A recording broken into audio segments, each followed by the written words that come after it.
everybody.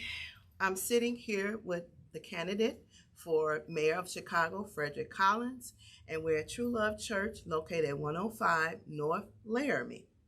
And we want to sit down and just have a conversation, just let you know he's a regular individual and allow him to introduce himself and to tell you what his platform is all about.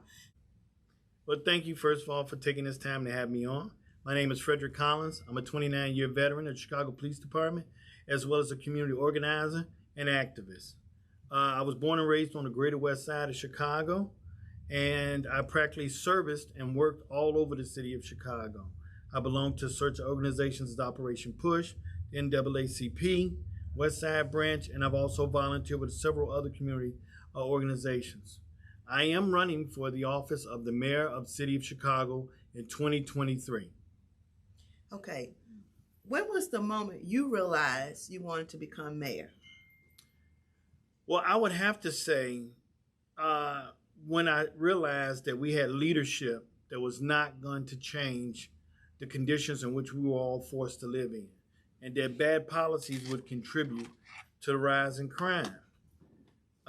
Just like any other good neighbor or any other person from the community, we all talk and share our thoughts about what's happening in our community. I was asked because I belong to several organizations, and since I was 17 years old, I've been involved in community organizing. And it was brought to my attention that, hey, some of these good ideas you got, it'd be nice if we could find somebody to really implement those ideas. And so I was asked to run for the mayor of the city of Chicago. But I love this city, and this is my home. And the way I was raised, home is always worth fighting for. So what are three things that would make a good mayor and why? I think the top three things that make a good mayor is, number one, learning to listen more than you speak. Because in listening, you gather information as to one's concerns and what's most important in people's hearts and minds. I think number two is developing a plan and a strategy to work as a team in which to reach those goals, in which people have the most concerns about. And then I think number three is in keeping your word. So are you running as a politician? No, I'm running as a public servant. I've been in public service all my life. I'm 53 years old. I started when I was 17 years old. I became a police officer when I was 22. My whole adult life has been about public service. I'm not a politician. I'm about public service. I really believe that that is the greatest thing you can do in one's life, is to be in service to others. Well, your agenda consists of things that you would like the people who want to hear, or are you considering what the people needs? Well, I'm considering both of what the people need as well as what the people want. And what I mean by that is, I've raised my whole family, my whole life in Chicago. I was born and raised here. And there are things that we need in our community. Public safety isn't just a constitutional right. It's the way life should be for all of us. One deserves to be safe within their surroundings and their neighborhood. The other thing is, we want our children to have a bright future. And in doing that, it has to be a coalition of things that people want and things that we need. We want a bright future for our children and a legacy in which we can leave them that leaves them to a better world. But we need public safety. Mm-hmm. In our present condition, what would be one thing you would consider to be the most important to address? Public safety. Why is that? Because until one feels safe, there's nothing else they can consider. If you don't have a safe neighborhood, people won't want to stay. Businesses won't want to invest, and our school systems will suffer. We've got to have public safety. Safe neighborhoods matter.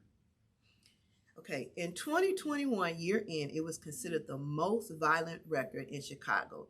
A rise in the number of shootings left more people dead. 797 homicides, 25 more than recorded 2020. 3,561 shooting incidents, 300 more than recorded in 2020. That is totally unacceptable. We live in one of the greatest cities in the world. However, it is managed wrong. One homicide is one too many. And there are things that we can do, steps that we can take to make sure that we lower crime by 75%, which is what I intend to do within the first year of my administration. Now, most people say that's a huge goal, but all my life I've dealt with those type of huge goals. That's how come I take such pride in being a public servant, because I know what it is to be grassroots, to be hands and boots on the ground, working within the communities, within the neighborhoods, to actually make that type of change. We know that 51% of all carjackings and crimes that take place starting in the early 2000s were committed by teenagers. Well, one of the first things we've got to do is start enforcing curfews. When children are at home, they're not on the street to commit a curfew. We've got to invest in education like we invest in developers buying up land for $1 in this city. We've got to make sure that our children are our primary investment and that our neighborhoods stay safe.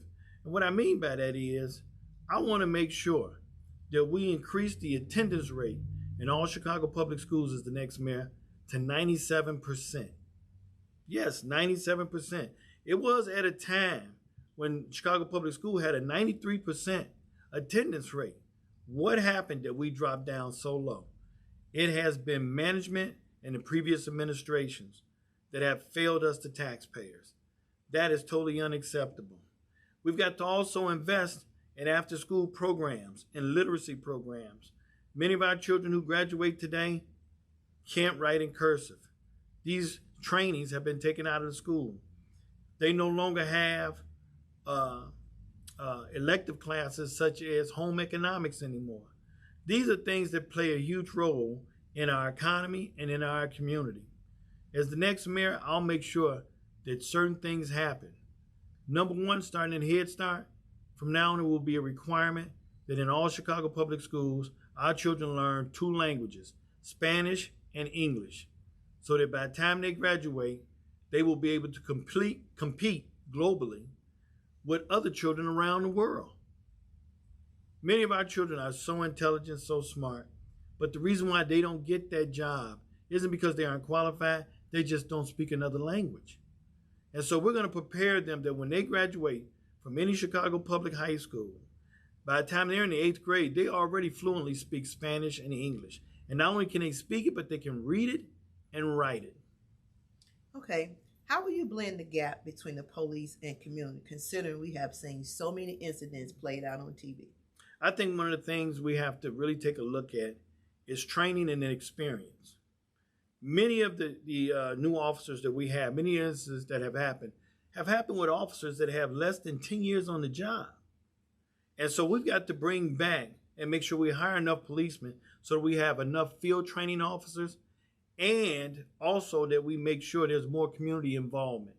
And what I mean by that is making sure that we go back to the beat officer. You know, I've been a beat officer for 29 years.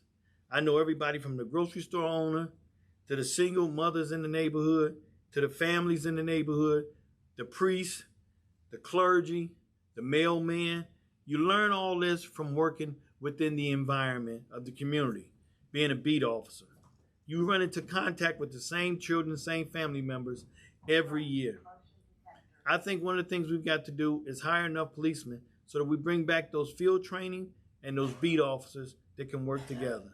This truly is, and has been for me, a great opportunity to serve and give back to humanity being a Chicago police officer. Okay. What are your thoughts on homeless who lives on the street under the viaducts? We know they just drop off clothes and food in tents. So what is your take on how you will handle the homeless situation? Well, with the homeless situation, to me, we've got to take and utilize the 250 schools and buildings that are out there that are being heated and cooled, but aren't being used at all. But as taxpayers, we still pay for them. To me, we will have no tent cities in the city of Chicago. It is inhumane to leave a human being outside on the ground and simply give them a tent or food.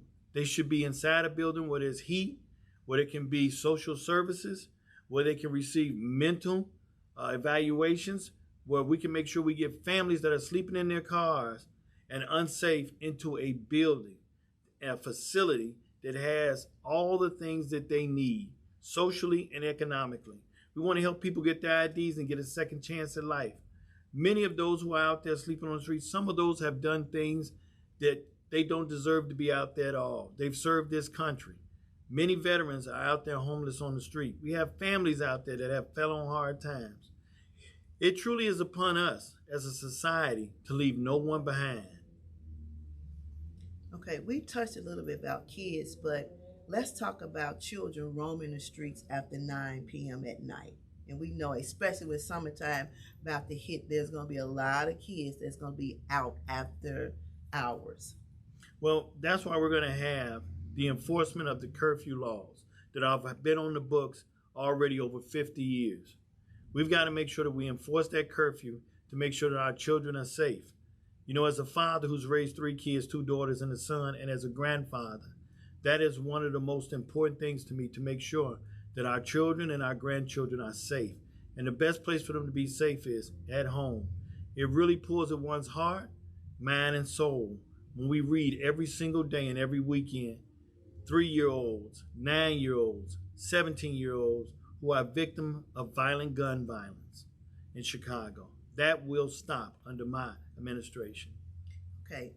The opioid crisis in Chicago is 4,283 opioid-related deaths in Cook County, with nearly 82% of those deaths from June 6th through December 23rd showing presence of fentanyl. How will you address the opioid crisis?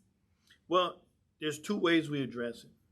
Number 1 is we have to have a diverse and unified law enforcement strategy. And what I mean by that is it will take federal, state, local, and county law enforcement agencies, as well as input from the community on best how to attack the opioid addiction that has fallen amongst our children and our adults, unfortunately, within our community.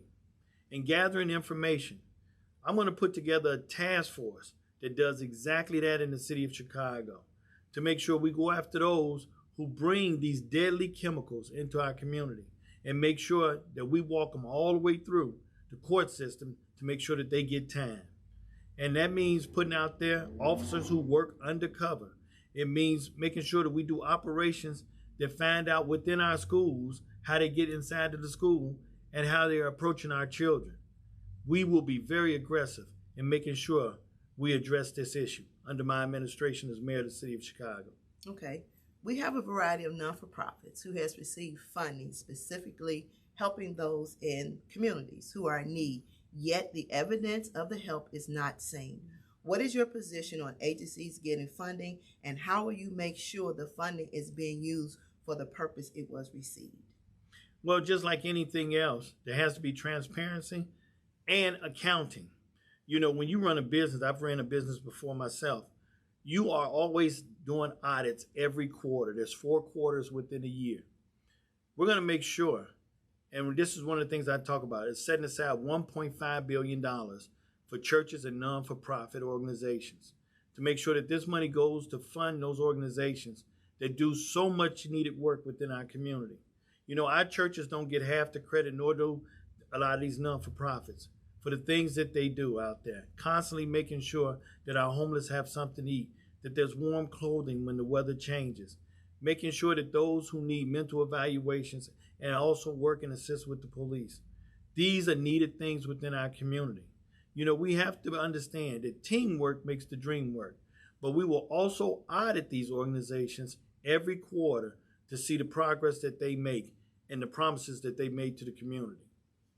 Okay, so we touched on this a little bit when you talk about speaking 2 languages, but let's go a little deeper. How will you assist in the change in the educational system that will allow Chicago school kids to be able to compete with others? Like suburban school kids, they get a lot of electronics. They get iPads. They get all kinds of things that the city kids don't get. Well, I think the number 1 thing we've got to do when it comes to our education is, and I'm going to push for this the very first day, I'm going to have a meeting immediately. I think we need an elected school board. I really do. You know, when you take your car to a dealership, you don't go back there with the mechanic and start picking up tools and just start saying, well, I think this is where the problem is at. No, I think we have to allow our teachers who have went to school, have earned their certificates, gotten their degrees, to have strong input on how to educate our kids. I think we've also got to have parents involved in that process to say what our kids should be learning and how can we best work together as a team to make sure that they receive a great quality education. I think the most important thing also is making sure that there's oversight always, because we're talking about billions of dollars in federal, state, and local money.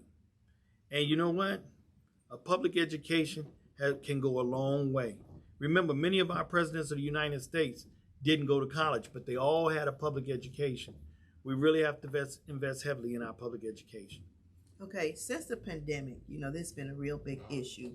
So, what is your thought process on children attending school, especially when they're doing virtual? I know we're opening back up a little bit, but there's still an issue with kids being in attendance in school. Well, I think it's upon us as government to make sure that we provide every safety feature possible to make sure that we keep our children in school. But we have to be realistic. The COVID-19 virus will be with us for the rest of our life. But there are vaccines, there are medications, there are processes in which we can take to keep one from, number one, having to have a hospital stay or to lose their life anymore. It's just like so many of the other common colds, flus, virus, pneumonia, and so forth.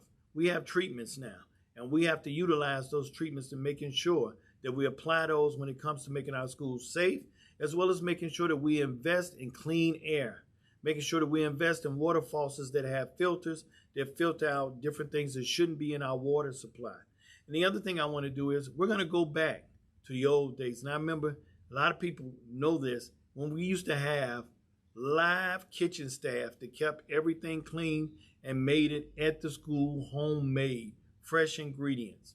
There will be no more bag lunches when I'm mayor of the city of Chicago. We will go back to having school kitchen staff, certified cooks that will cook hot meals for our children and our staff.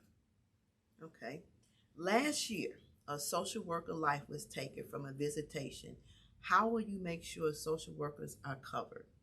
Well, I think what we got to do in those situations where we know there's huge concern, they should be assisted by police officers. We should make sure they're assisted by police officers, because we know that's a very, very tense situation when social workers have to go in and make sure the children are safe and not abused. And so I think we should have, and just so that we can make a record of and keep an event number of when we've had to make those visits. Remember, we're talking about children's lives, and we're talking about families. We want to do everything we can to keep families together, but at the same time, we want to make sure our children are safe. Okay, so this is probably going to be a real good question as far as I'm concerned. Voters have lost hope and the belief that those who they voted for make promises to change and make the city a better place, more inviting place to live. But unfortunately, when they gain access to office, they seem to have selective amnesia. How will you reassure that you will listen to the needs of the people? Well, I think my record speaks for itself, but I think also being out here, going door to door, talking with people, holding town halls, in which we've been doing, holding breakfasts, talking to the citizens and the constituents of the city of Chicago, and making sure that they understand I'm not a politician. I'm a public servant. My whole life has been about public service. And the difference between a public servant and a politician is a politician makes promises of what they're going to do. A public servant actually does the work. Okay. If there are concerns from those in the community, are you available to discuss any concerns the community may have, or will your office be by appointment only? Well, first of all, the reason why I take pride in being a public servant is you don't need an appointment to come see me as mayor.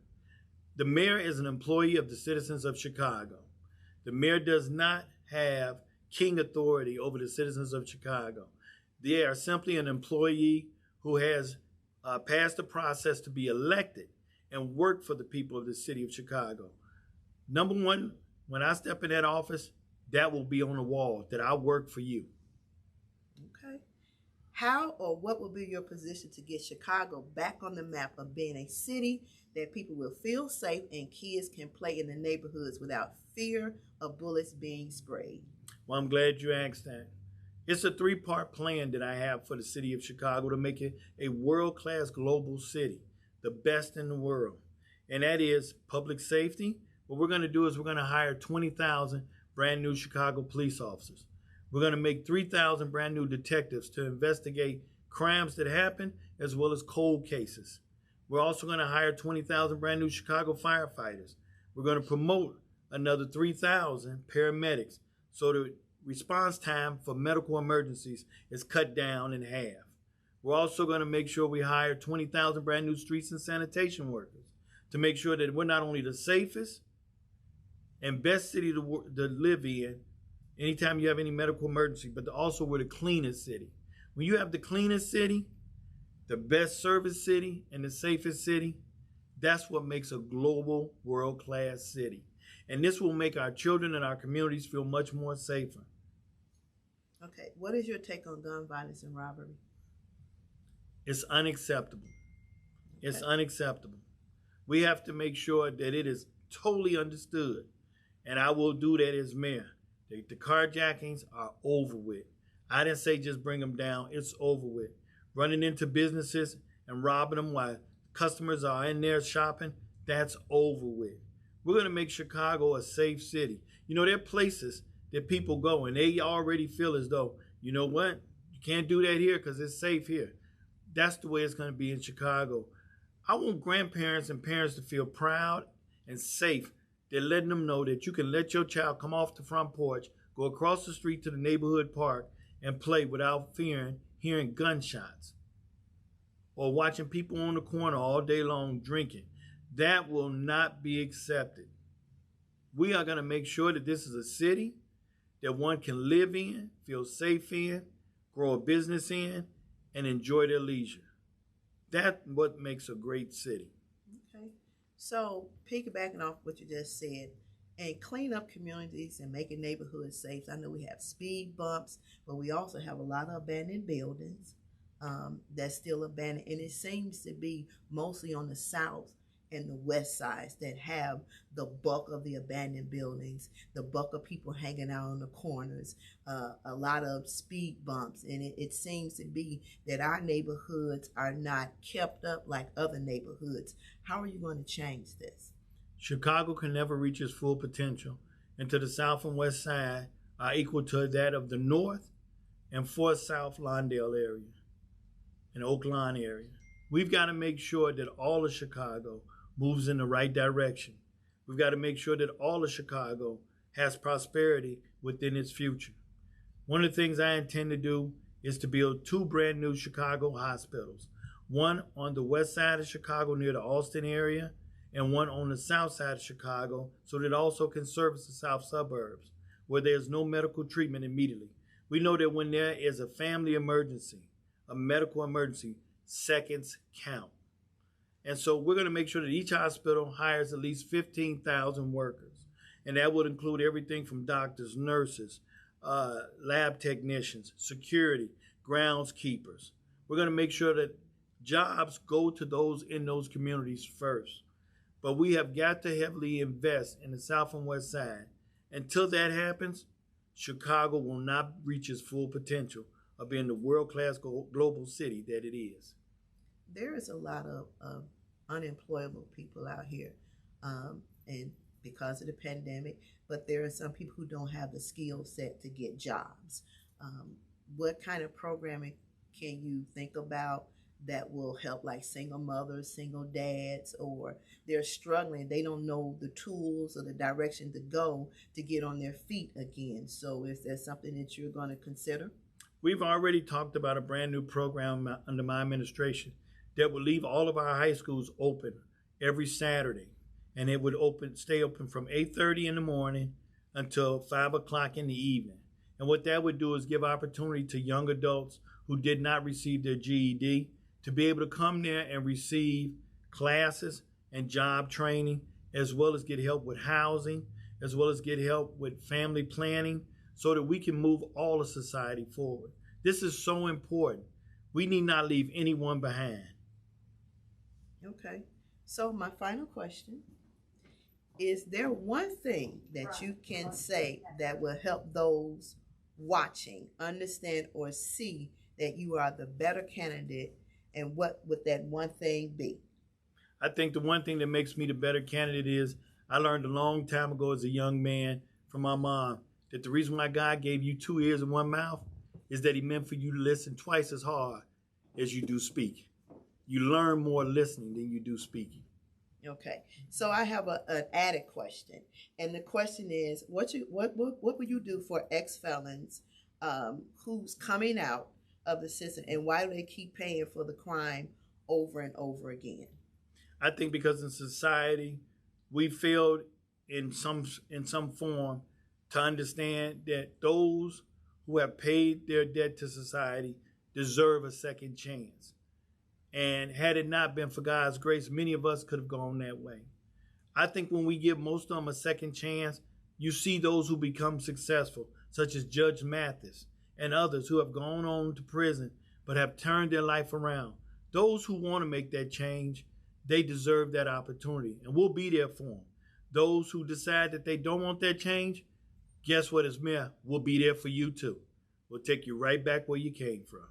Okay, I want to piggyback on one thing, which I really like, because you made a statement that you are an employee of your voters.